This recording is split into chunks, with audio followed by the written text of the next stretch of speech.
जमील, इस तरीके से कब तक छुप छुप के मिलते रहेंगे हम लोग? तुम अब्बू से बात क्यों नहीं करते? और क्या बोलूं कि 10वीं पास लड़का पंचर की शॉप चलाता है और आपकी टॉपर बेटी से निकाह करना चाहता है? हाँ तो और क्या, आज नहीं तो कल बात तो करनी होगी ना। और मैं चाहती हूँ जितनी जल्दी बात हो उतना अच्छा है। और पता है क्या, मैं अब्बू को जानती हूँ, वो मना नहीं करेंगे। वो तुमसे मिलेंगे ना, तुमको जानेंगे ना, तो वो समझ जाएंगे तुम्हारा बहुत ब्राइट फ्यूचर है। प्लीज बात करो। हम तो नाकाम रहे मोहब्बत में। वो जो बेवफा थे कामयाब हो गए। वाह भाई क्या बात है। वैसे आपको देखकर लगता नहीं है कि आपको इतनी बड़ी सजा हुई है? सजा सुनाने और सजा की तामील होने में बहुत फर्क होता है, बहुत फर्क। कितने सारे एनजीओज ने, सीनियर लॉयर्स ने, रिटायर्ड जजेस ने माना है कि फांसी एक इनह्यूमन एक्ट है। इनफैक्ट हम जैसे लोगों को भी यही लगता है कि अगर किसी ने मर्डर किया है तो ज़रूरी तो नहीं ना कि सज़ा के तौर पर उसका भी मर्डर किया जाए। एन आई फॉर एन आई, ये तो जंगल का कानून हो गया छाया जी। मर्डर करने वाले को समाज से दूर रखकर भी हम उसे किसी भी तरीके की सजा दे सकते हैं। जीवन देना और किसी की जिंदगी छीनने का हक सिर्फ ऊपर वाले को है, इसमें हमें दखल देने का कोई हक नहीं। शबाना की फांसी रोकने के लिए मुझे क्या करना पड़ेगा, आप प्लीज़ बताइए। मैं कुछ भी करने को तैयार हूँ छाया जी। इतने सालों से तो हम कोशिश कर ही रहे हैं, लेकिन फिर भी फांसी पे बनाई है। मैं तुम्हें कोई झूठी उम्मीद नहीं देना चाहती। कोई नहीं जानता कि हमारी ये कोशिश कब कामयाब होगी। क्या होगा जब चंदा को पता चलेगा कि उसका नानू जेल में लोगों को फांसी देने का काम करता है? जल्लाद है। जल्लाद है आप लोग?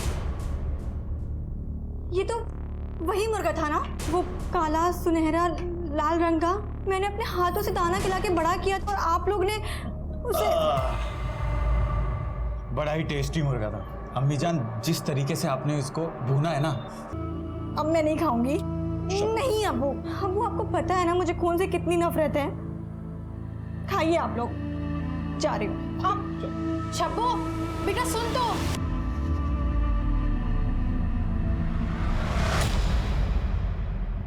आप यहाँ क्या कर रही हैं? आइए कुछ खाते हैं, चलिए। भूख मर गई है मेरी। पर हुआ क्या है? घर वालों ने मेरा पाला पोसा मुर्गा काट दिया, वो भी घर पर ही। पूरा खून खून कर दिया था। ऐसे कौन करता है? पता है मुझे खून से कितनी नफरत है। बहुत सारा खून था, 7 बॉडीज थी, बच्चे बूढ़े सब। उस वक्त जो इन्वेस्टिगेटिव ऑफिसर्स थे उन्होंने ये बात मुझे बताई थी। जब पुलिस पहली बार वहां पहुंची तो एग्जैक्टली क्या क्या हुआ था? रिपोर्ट के मुताबिक सदस्यों की इतनी क्रूर हत्या से पूरा शहर सख्ते में आ गया था। किसी को विश्वास नहीं हो पा रहा था कि इतने महफूज इलाके में इतना जघन्य अपराध कौन कर सकता है। लोगों में आक्रोश बढ़ा और वो धरना देने के लिए रास्तों पर उतर आए। उनका कहना था कि जब तक सरकार लोगों की जानमाल की रक्षा का भरोसा नहीं दिलाती, ये संघर्ष यूं ही जारी रहेगा। 2010 में उठा हुआ वो तूफान कुछ लोगों की जिंदगी में 2021 तक थमा नहीं था। जेल की 4 दीवारी में शबाना अपने अधूरे सपने और गुजरती हुई जिंदगी को अलविदा कहने की तैयारी कर रही थी। क्यों पानी डाल रहे हो? क्या काम आएगा तुम्हारा ये पौधा? खुद के लिए तो जानवर सोचते हैं, हम तो इंसान हैं। हमारे लगाए हुए पौधे किसी न किसी को छांव देंगे।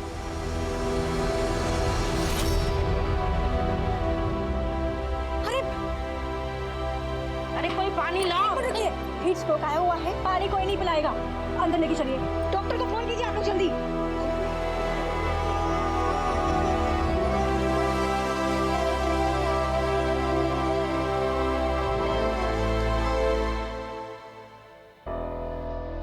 माफ कीजिएगा, मैं नमाज कभी मिस नहीं करता। कोई बात नहीं, आइए बैठिए बैठिए। जी सर बताएं। इतने बड़े हत्याकांड ने पूरे शहर को झंझोड़ के रख दिया था। पुलिस ने एग्जैक्टली वहां पे जाके क्या किया?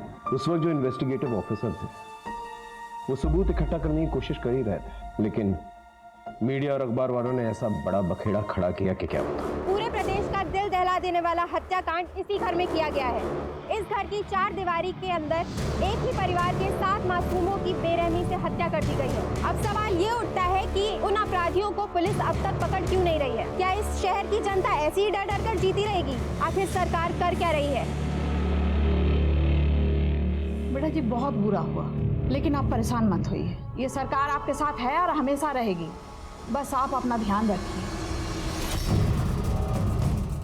मैम, इस कांड के बारे में आप क्या कहना चाहेंगे?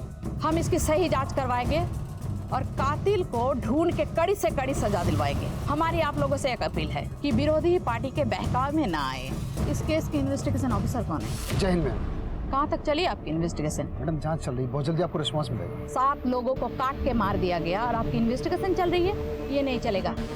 इनका लाइन अटैच करो, मैं इस केस के लिए किसी और को ले आती हूँ। अचानक से पुराने इन्वेस्टिगेशन ऑफिसर को हटा दिया गया और मुझे बुलाया गया। सब फिर क्या हुआ? मैंने चार्ज लिया और इन्वेस्टिगेशन शुरू की।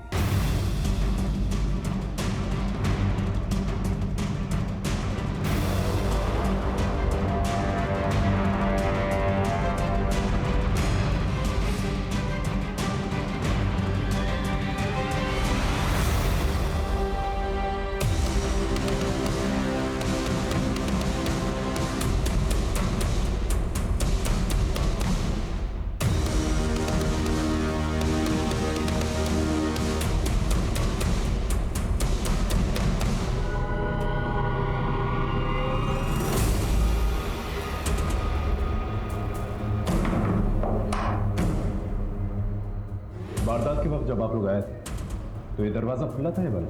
बंद था सर। परिवार में सिर्फ एक ही लड़की जिंदा बची है? जी सर, शबाना। कहाँ है? नीचे के कमरे में, आइए।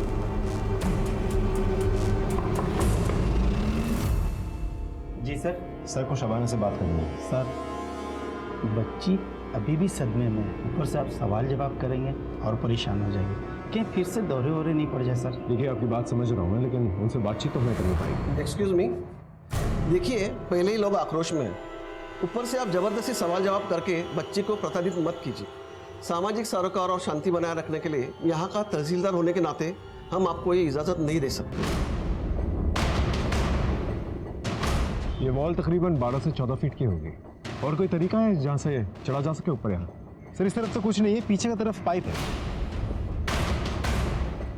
ये देखिए सर, ये दोनों पाइप्स इतने कमजोर है कि 50 किलो का आदमी चढ़े तो पाइप्स टूट जाएंगी। अब तक की इन्वेस्टिगेशन में किसी पे कोई शक? सर शबाना का कहना है कि कुछ दूर के रिश्तेदारों के साथ प्रॉपर्टी को लेकर झगड़ा चल रहा था, तो शबाना को ऐसा लगता है कि शायद वो लोग भी हो सकते हैं। तो पिछली 3 पीढ़ियों से जमीन का बंटवारा नहीं हुआ था। जब हमने अपना हिस्सा मांगा तो उन्होंने मना कर दिया। तो इसलिए मार डाला? ऐसा गुनाह हमसे कभी नहीं होगा। जब ये सब कांड हुआ था हम घर पे ही थे। मतलब तुमने नहीं मारा? नहीं सर।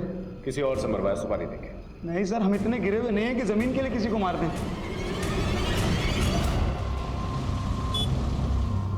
सर शबाना ने खाना पीना छोड़ दिया है, दिन रात सिर्फ रो रही है। उसकी तबीयत बिगड़ती जा रही है सर। जल्दी से उसे हॉस्पिटल लेकर जाओ, और अगर हॉस्पिटल नहीं जाना चाहती तो एक अच्छा डॉक्टर उसके लिए अपॉइंट करो, जो स्मार्ट हो, कन्विंसिंग हो। हमें कोई भी चांसेस नहीं लेने हैं। ये केस बहुत ही सेंसिटिव है, थोड़ी सी भी लापरवाही और लॉ एंड ऑर्डर बिगड़ सकता है। I hope you understand. Sir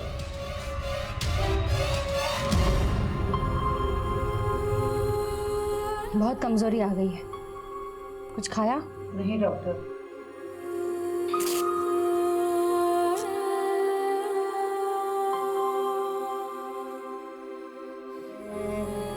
BP critically लो है।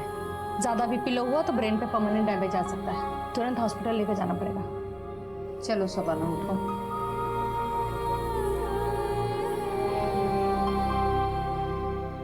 देखो शबाना, तुम एक पढ़ी लिखी और समझदार लड़की। I can understand your pain, but इंसान को अपनी तकलीफ से खुद ही निकलना पड़ता है। And just think of your family. उनको इंसाफ तो दिलाना है ना।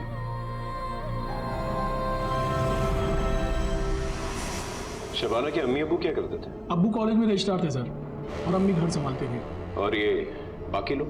सर ये शबाना का बड़ा भाई जावेद इंजीनियर था, छोटा भाई सरफराज MBA ग्रेजुएट था, भाभी आयशा BA पास थी। काफी पढ़ी लिखी फैमिली थी। जी सर। और ये कौन? ये शबाना की मौसेरी बहन सर, आफरीन। गांव में पढ़ाई अच्छे से नहीं हो पा रही थी और इनके घर में पढ़ाई लिखाई का अच्छा माहौल था, इसीलिए इनके पास आकर के रहने लगी। और ये छोटा बच्चा? सर ये शबाना के बड़े भाई जावेद का बेटा। वेरी सैड सर, छोटा बच्चा था, बेचारा कोलैटरल विक्टिम बन गया। शबाना के अब्बू और ये दोनों भाई, तो कोई दुश्मन? नहीं सर, अभी तक तो हमारे पास कोई कंफर्म्ड इन्फॉर्मेशन नहीं आई। पूरे परिवार की हिस्ट्री और बायोग्राफी निकालो और सभी के फोन्स की CDR निकालो जल्दी। Right sir. सर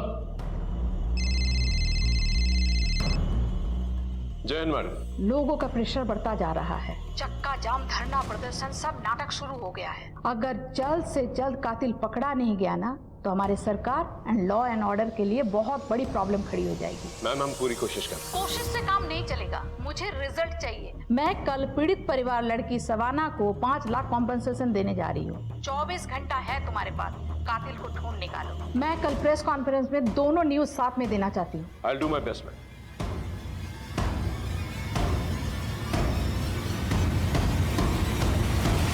जैसे जैसे इन्वेस्टिगेशन आगे बढ़ी, हमें एहसास होने लगा कि ये मामला कितना संगीन है। तो फिर आपने क्या किया? नया पैतरा आजमाने की कोशिश की। इतने में एक ऐसी खबर मिली हमें जिसने हमें हिला के रख दिया। कौन सी खबर? हेलो जी जी जी बिल्कुल जी, सब खैरियत? वो दरअसल मेरी बहन दिल्ली हॉस्पिटल में एडमिटेड है, उसकी डिलीवरी है, लेकिन कुछ कॉम्प्लिकेशंस हो गए हैं। वो नाल बच्चे के गले में अटक गई है, सिजेरियन करना पड़ेगा शायद। Excuse me. सिजेरियन से पैदा होने वाला दुनिया का पहला बच्चा कौन था जानते हो? अरे वही जिसे शेक्सपियर ने अपने नाटक में अमर किया, जूलियस सीजर। हाँ, इस बात का कुछ प्रूफ नहीं है और उस वक्त कुछ फैसिलिटीज भी नहीं थी। डॉक्टर्स ने उनके बच्चे की डिलीवरी कराई बहुत कॉम्प्लिकेटेड तरीके से और उनकी जान भी बचाई। तनवीर, क्या हुआ? परेशान लग रहे हो? नहीं, कुछ नहीं, मैं अभी आता हूँ। पर तनवीर हुआ क्या? हुआ? एग्जाम पास आई है और उसके पास पैसे भी नहीं है फीस देने के लिए।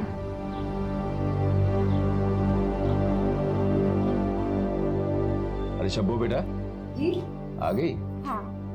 अच्छा बेटा, मुझे बोनस मिला है। अरे वाह। तो मैं सोच रहा था कि तुम्हें एक अच्छा सा मोबाइल लेके दे दूं, तो कल सवेरे जाते वक्त अपने मोबाइल के लिए मुझसे पैसे ले जाना और एक ढंग का मोबाइल खरीद लेना। अब्बू मुझे ना आपसे एक बात करनी थी। हाँ बेटा कहो ना। हमारे कॉलेज के कुछ स्टूडेंट्स के पास ना एग्जाम फीस भरने के पैसे नहीं है। वो उसमें से तनवीर जो हमारे घर पे अखबार देने आता है, तो मैं सोच रही थी कि जो आप मोबाइल के लिए पैसे दे रहे हो वो मैं तनवीर को दे दूं। तुम्हें क्यों बेटा? अब्बू वो पढ़ने लिखने में बहुत तेज़ है, लेकिन मजबूर है, पैसे नहीं है उसके पास। तो अब्बू पता है अगर वो एमए कर लेगा ना उसका फ्यूचर बहुत ब्राइट है। माशाल्लाह।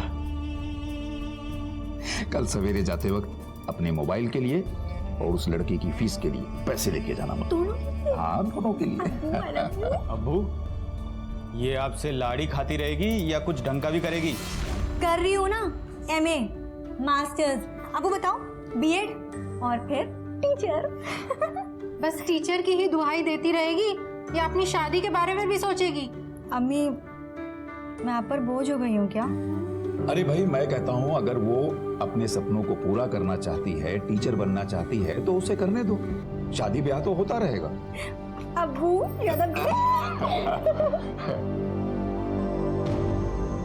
शुक्र मनाओ मेरी फैमिली ऑर्थोडॉक्स नहीं है, वरना मेरी 3-4 शादियां हो जाती।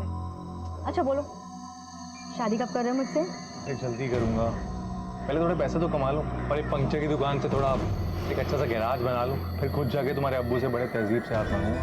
वो कैसे? ऐसे। आदाब महमूद साहब, वो हम और आपकी बेटी एक दूसरे को बहुत प्यार करते हैं, पर वो आपकी इजाज़त और दुआओं के बिना हम निकाह नहीं पढ़ सकते। हम निकाह करना चाहते हैं एक दूसरे से, हम वादा करते हैं हम आपकी बेटी को हमेशा खुश रखेंगे, खुद से ज़्यादा ख्याल रखेंगे, और ये भी वादा करते हैं कि उसका हाथ हम कभी नहीं छोड़ेंगे। ठीक है बरखुरदार, हमारी बेटी का हाथ ही चलते रहते हैं। माँ अपने संस्कारों के साथ कुछ सपने भी अपने बच्चों को देती हैं और ये सपने मुश्किल वक्त में उन्हें हिम्मत देते हैं। पर ऐसी कौन सी चुनौतियां थी जो शबाना को पता था कि उसकी बेटी कायनात की आने वाली जिंदगी में रोड़ा बन सकती है? ऐसा क्या था जो वो अपनी बेटी को बिना कहे समझाने की कोशिश कर रही थी? क्या उसकी इस कोशिश का संबंध 11 साल पहले हुए हादसे के साथ था? क्या वो अपने कर्म और नियति को आने वाली पीढ़ी से अलग रख सकती थी? मुंह मीठा कीजिए, मेरी बहन को बेटी हुई है, लक्ष्मी आई है घर में। मुबारक हो। जी शुक्रिया। माँ बेटी सब खैरियत? हाँ, दोनों सुरक्षित हैं, स्वस्थ हैं।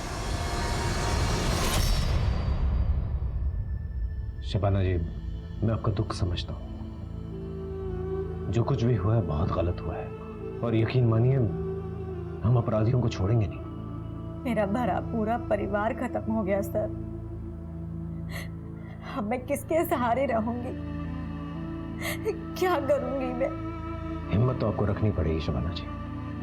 सबसे पहले जो हुआ है उसे एक्सेप्ट करना होगा और फिर ही आप उभर पाएंगे। एक छोटा सा सवाल है, ये जो हॉल की तरफ से जो टेरेस की तरफ रास्ता जाता है, क्या टेरेस के लिए सिर्फ वही एक रास्ता है? वारदात के वक्त जब पुलिस यहां पर आई थी तो टेरेस का दरवाजा बंद था। हो सकता है आपने बंद किया, वो कुंडी लगी हुई थी, क्या आपने बंद किया? मुझे कुछ भी याद नहीं आ रहा है। अपनों की लाश देख के मैं सुध-बुध खो चुकी थी। मुझे कुछ भी याद नहीं आ रहा है, मुझे कुछ भी समझ में नहीं आ रहा है। ठीक है, आप आराम कीजिए।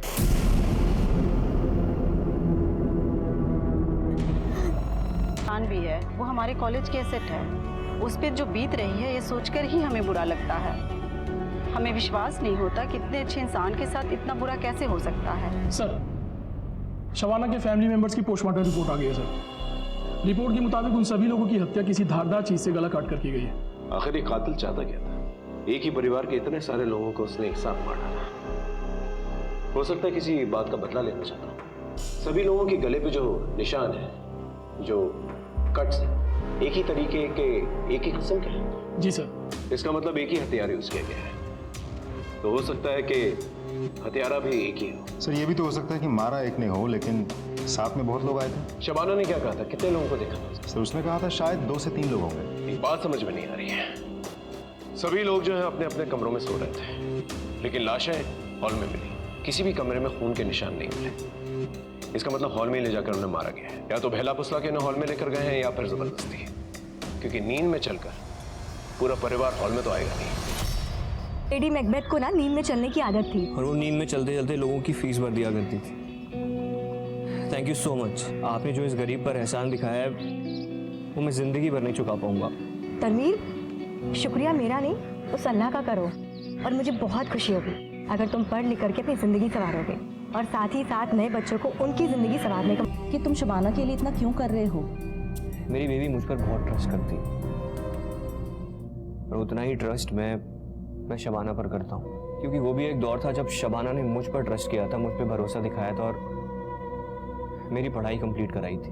भरोसा करने वाले लोग बहुत मुश्किल से मिलते हैं, और तुम और शबाना बहुत खुशकिस्मत हो। शबाना की मर्सी प्ली का कुछ हुआ क्या? मुझे तो डर है कि कहीं ये मर्सी पिटीशन रिजेक्ट ना हो जाए और उसका डेथ वारंट ना इशू हो जाए। बट वो तो पहले भी इशू हो चुका है ना। सर, शबाना का डेथ वारंट तो इशू हो गया है, अब फांसी तो निश्चित है। पर फांसी दे नहीं पाएंगे।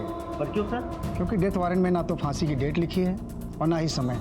उस वक्त तो शबाना की फांसी टल गई, पर अब क्या किया जाए? कुछ तो आइडिया निकालिए चाचा जी प्लीज। अब तक तो मीडिया ने टीआरपी के लिए हमारा इस्तेमाल किया, अब हम मीडिया का इस्तेमाल करेंगे। पर कैसे? पहाड़ चकनाचूर हो जाते हैं।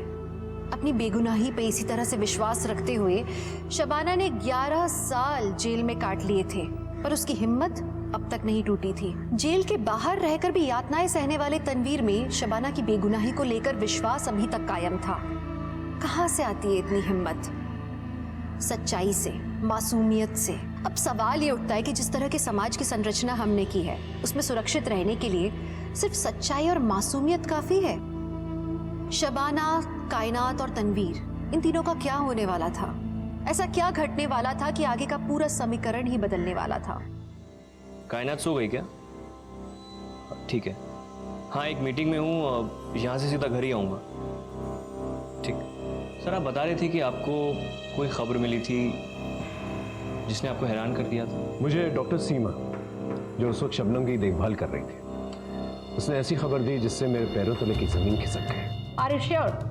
आपको पता है ना कितना सीरियस मैटर है ये? हर अखबार का फ्रंट पेज न्यूज है ये, हर टीवी चैनल पे यही दिखाया जा रहा है। मैम, मेरा भी फ्यूचर करियर दांव पे लगा हुआ है। आई जस्ट रिक्वेस्ट यू कि मुझे 24 घंटे और दे दीजिए and I will crack this case. आप क्या कहते हैं साहब? I think we should give 24 hours. ठीक है, बट बाद में मुझे कोई एक्सक्यूज नहीं चाहिए। I want result. Yes ma'am. Sir Mahmood family के सभी लोगों के कॉल रिकॉर्ड्स आ गए सर।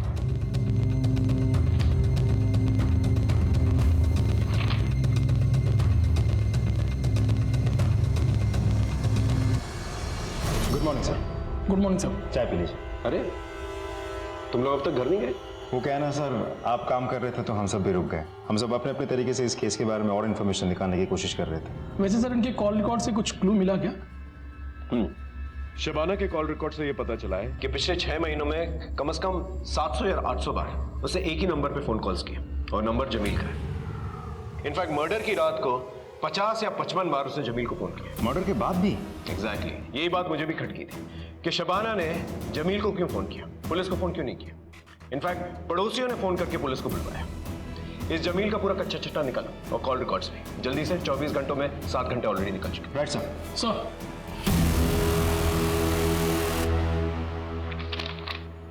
लीजिए। हाँ तो बरखुरदार, करते क्या हैं आप? जी मेरी पंचर की दुकान है, जावेद भाई जानते हैं, और बहुत ही जल्द मैं उससे गैरेज में तब्दील करने वाला हूँ। मैंने सुना है कि तुम्हारे वालिदैन। जी वो 5 साल पहले गुजर गए थे। देखो बेटा, हमें तुम्हारे काम से कोई एतराज़ नहीं। हमारी नज़र में काम कोई छोटा बड़ा नहीं होता, लेकिन जिस तरह हमने अपनी बेटी की परवरिश की है। मैं शबाना का पूरा ख्याल रखूंगा, उसे कोई भी आंच नहीं आने दूंगा, बेफिक्र रहिए। बेटा वो सब हम समझ सकते हैं, लेकिन मेरी एक शर्त है, तुम प्राइवेट एग्ज़ाम दे के अपनी ग्रेजुएशन कंप्लीट कर लो, अपनी पढ़ाई पूरी तरह से मुकम्मल कर लो। उसके बाद हम अपनी शब्बों का हाथ तुम्हारे हाथ में दे देंगे।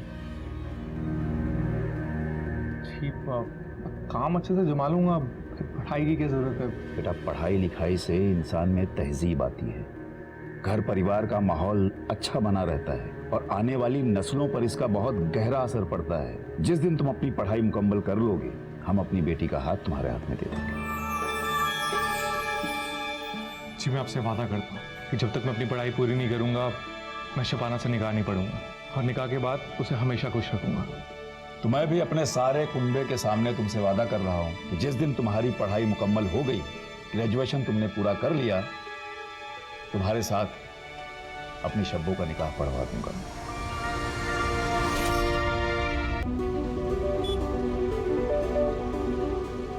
जमील। ओहो, क्या हालचाल बेगम साहिबा? बेगम साहिबा अभी तक बनी नहीं हूँ। तुम्हारे अब्बू ने भले ही शर्त लगा के सही, पर हाँ कह दी है, अब तो तुम हमारी बेगम साहिबा ही हो। अच्छा, जा रही हूँ मैं, अब्बू इंतजार कर रहे हैं। तो इंतजार तो हम भी कब से कर रहे हैं, चलो ना प्लीज। अरे चलो ना।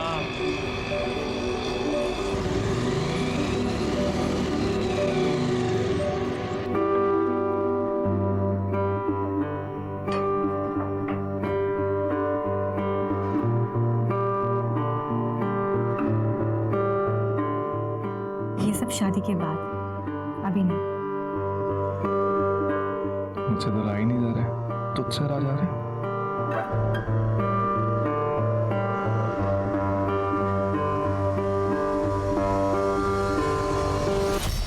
महमूद के घर की दीवार 14 फीट है।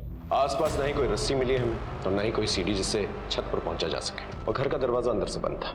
पिछले इन्वेस्टिगेटिव ऑफिसर के मुताबिक छत का दरवाजा भी अंदर से बंद था। तो जो कुछ भी हुआ है घर के अंदर ही हुआ है। सर ये भी तो हो सकता है कि फैमिली के बीच आपसी झगड़ा हुआ हो और फिर फैमिली में से ही किसी ने सभी को मार दिया और फिर उसने सुसाइड कर लिया।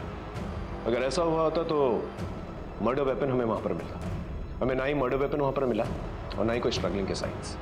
तो या तो ये हो सकता है कि कातिल कत्ल करके वहां से निकल गया, या फिर ये कि किसी ने उसे अंदर आने दिया, उसने सबका कत्ल किया और चला गया, और जो कोई भी अंदर मौजूद था उसने कुंडी लगा दी। लेकिन सर करेगा कौन? फैमिली में से तो सिर्फ शबाना ही बची है। पुलिस की थ्योरीज और चार्जशीट्स में बहुत सारी खामियां हैं। पुलिस का कहना यह है कि बिना किसी रस्सी और सीढ़ी के कोई भी 14 फीट की दीवार कैसे फांद सकता है। अगर दीवार के बराबर में एसयूवी खड़ी कर दी जाए तो 4 से 5 फीट तो वैसे ही कम हो जाते हैं। बाकी की बची दीवार तो कोई भी फांद सकता है। मुझे पूरा यकीन है कि शबाना को फंसाया गया, और आप सभी जानते हैं कि शबाना की बेटी जेल में ही पैदा हुई थी और 6 साल तक वो वहीं रही अकॉर्डिंग टू द लॉ।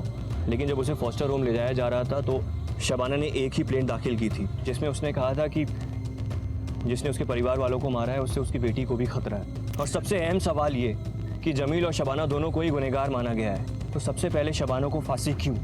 ये पूरी की पूरी कहानी जमील के स्टेटमेंट पे आधारित है, क्यों? पिछले 6 महीनों में सैकड़ों बार शबाना ने तुझे फोन कॉल्स किए। प्यार करते थे एक दूसरे को तो बातें होती रहती थी।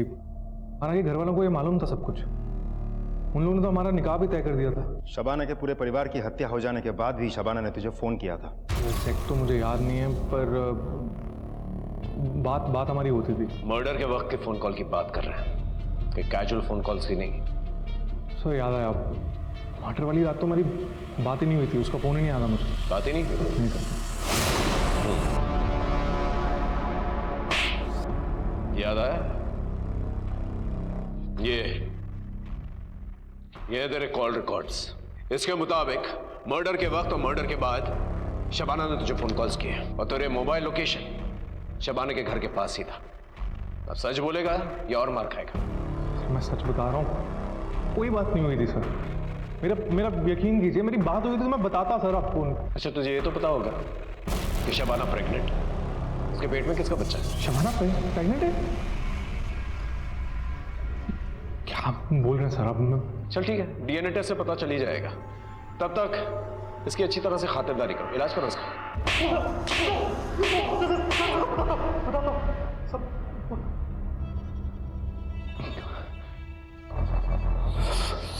सच बताता हूँ सर। जमील, मैं प्रेग्नेंट हूँ। बच्चा गिरा देते हैं? क्या? मैं इस बच्चे को नहीं गिराऊंगी। तुम्हारे अब्बू का कहेंगे, बच्चा गिराना पड़ेगा। और ये ऐसी चीज़ नहीं है कि हम लोग छिपाए। आज नहीं तो कल सबके सामने सच्चाई सामने आ जाएगी। क्या करेंगे? बच्चा गिराना होगा, मेरी बात समझो। बस जमील, बस बहुत हुआ। तुमने मुझसे वादा किया था कि तुम अपनी पढ़ाई पूरी करने के बाद शबाना से निकाह करके उसे यहाँ से ले जाओगे, लेकिन तुमने अपना वादा तोड़ दिया है। तुम अभी के अभी शबाना को यहाँ से लेके जाओ। समझ लेना कि जिस तरह तुम यतीम हो, आज के बाद शबाना भी यतीम है। और हमारी जायदाद से तुम दोनों को एक फूटी कौड़ी तक नहीं मिलेगी। कभी पलट के मत आना इस घर में, ना ही कभी अपनी शक्ल दिखाना। और शबाना, तुम या तो इस लड़के को भूल जाओ, या फिर इसके साथ अभी के अभी घर छोड़ दो, या फिर हमेशा हमेशा के लिए अपनी फूफी के पास दिल्ली चली जाओ और इस होने वाले बच्चे से निजात पालो। अब्बू, मेरी बात तो सुनिए अब्बू। बस तुम्हारे आगे केवल 2 रास्ते हैं। बस जो भी रास्ता चुनना है वो तुम जानो। अब्बू, मुझे जेवर जायदाद का कोई शौक नहीं है। आपके बिना और अम्मी के बिना मैं कैसे खुश रह पाऊंगी? Jameel, I am sorry.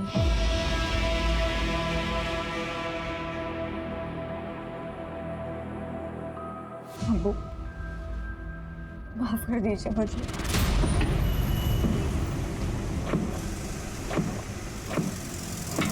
Jameel, Jameel, Jameel, मेरी बात तो सुनो।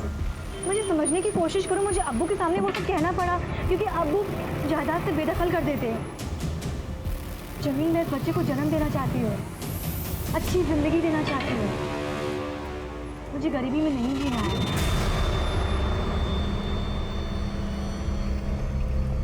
तो सोने जा रहा हूँ। शब्बा खैर। अब्बू, अब्बू, कल मैं फूफी के पास जा रही हूँ, हमेशा के लिए। आपको खीर पसंद है ना? मैंने सबके लिए बनाया है।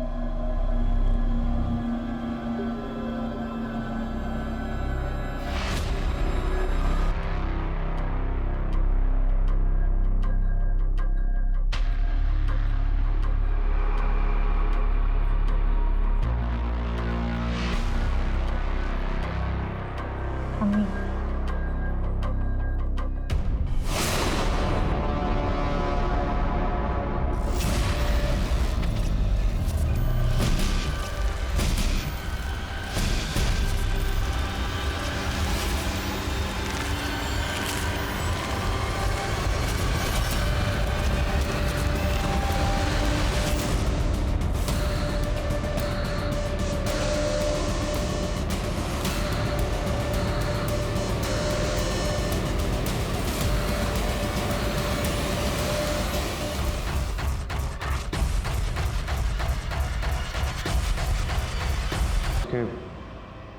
सारे परिवार वालों का कत्ल कर दिया।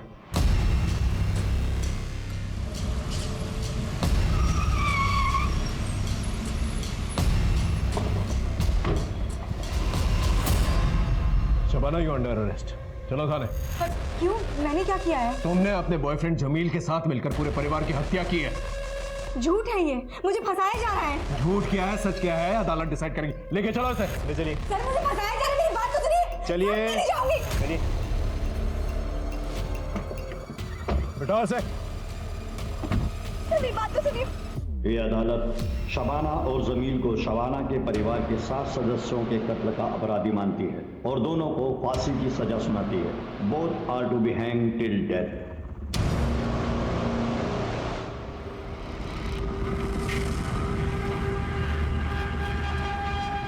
शबाना, तुम्हारी मर्सी प्ली रिजेक्ट हो गई। होगा वही जो अल्लाह चाहेगा। एक रिक्वेस्ट है, मेरी बेटी का ख्याल रखना। वो मेरे और मेरे खानदान की आखिरी निशानी है।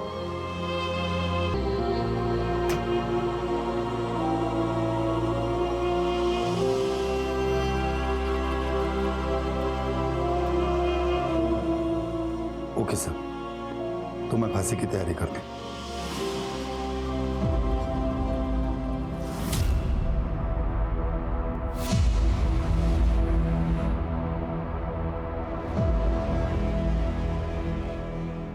कहते हैं एक इंसान का मन हिमखंड की तरह, आइसबर्ग की तरह होता है, जिसका एक हिस्सा दिखता है तो 6 हिस्से पानी के नीचे छुपे हुए होते हैं। हमारे मन में ऐसी कई महत्वाकांक्षाएं होती हैं जो दबी हुई होती हैं और गलत तरह से उकसाने पर तूफान बनकर सामने आ सकती हैं, और अगर खुद पर नियंत्रण न किया जाए तो अपने आसपास के लोगों की जिंदगियां बर्बाद कर सकती हैं। शबाना के साथ भी कुछ ऐसा ही हुआ।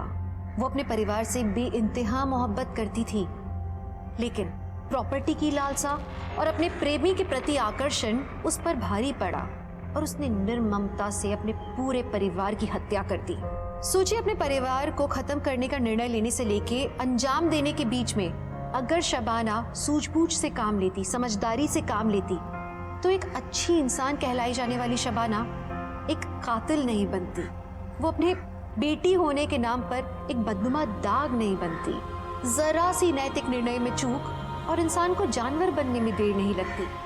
मैं आपसे आशा करती हूँ कि आप अपने अंदर की बुराई से लड़ेंगे, अपनी आपराधिक प्रवृत्ति से लड़ेंगे, क्योंकि ये कोशिश हमेशा जारी रहती है। जब तक इंसान है, जिंदा है, सांस ले रहे हैं, हमारे मन के अंदर की सच्चाई, अच्छाई और बुराई के बीच की लड़ाई हमेशा चलती रहेगी। इसी के साथ मैं दिव्यांका त्रिपाठी दहिया लेती हूँ आपसे विदा। फिर मिलूंगी सच्ची कहानियों के साथ। आप देखते रहिए क्राइम पेट्रोल सतर्क। जय हिंद।